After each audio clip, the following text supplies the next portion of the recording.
So the big question is what's going to happen to UK house prices in this year and going forward. Now we have an article on the Money to the Masses website with that exact title where we analyse the past data in terms of the house price indices that are published to give an idea of where the market could be going. And the first thing you can see is the UK house price index, which is the first index I'm going to talk about. Now this is based on actual completed sales, so that's both cash sales and those with a mortgage, and it's considered the most accurate information that we have, though it does have a bit of a time lag. So for March 2025, there's the time lag because we're in June now. In March 2025, it showed the average UK house price at £271,000. That's an annual change of plus 6.4% and a monthly rise of 1.1%. Moving on to the nationwide house price index. Now this is based upon Nationwide's own mortgage approval data, and it's reported that the average price is now £273,427 for May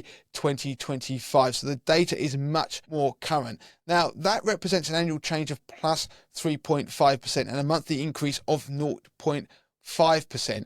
Moving on to the Halifax house price index, that's also based on in-house mortgage data, and the data shows for April 2025, so it's a month earlier, that the average price is £297,781, but more importantly the annual change in house prices was 3.2%, but there was a slight monthly fall of 0.3% there. So you can see it's a bit of a mixed bag. Now the final index I'm going to talk about is Rightmove. So the Rightmove house price index, that's actually based on asking prices on its portal. So this gives you more of an idea of what sellers are asking for their houses, not actual transactions. So for May 2025, the average asking price was £379,517, but the annual change was 1.2%, so it's lower than the others with a monthly rise of 0.6%. But what's interesting is that Rightmove's asking prices are significantly